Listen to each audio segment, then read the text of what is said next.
La vicenda del centro commerciale che dovrebbe sorgere davanti al Castello del Cataio, dopo la stroncatura ricevuta dal Ministero dei Beni Culturali, non deve essere sottovalutata dal sindaco Moro. Il monito al primo cittadino, che per il 30 di ottobre ha convocato un consiglio comunale sul tema, arriva dall'onorevole del PD, la padovana Giulia Narduolo, tra le prime a sottoporre la questione con un'interrogazione al Ministero. Mi dispiace che l'amministrazione di Due Carrare, come dire, prenda un po' sotto gamba, ecco, questa opinione. Dal nostro punto di vista è un'opinione, ripeto, che ha un valore importante perché considera il paesaggio e d'altra parte il paesaggio è anche tutelato dalla nostra Costituzione. Il mega centro commerciale da 65.000 metri quadri su 2 piani a 500 metri dal Castello del Cataio avrebbe un enorme impatto sul territorio, un impatto tale da penalizzare le possibilità di espansione turistica dei Colli Euganei.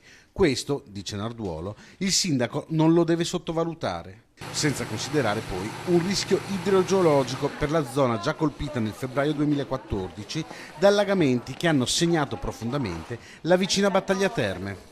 C'è comunque un rilievo riportato proprio da parte del Ministero dell'Ambiente che riconosce come nella mappa delle criticità idrologiche che è stata redatta nel 2016, quindi è una mappa recente, quella zona dove dovrà sorgere il centro commerciale è una zona ritenuta a rischio idrologico.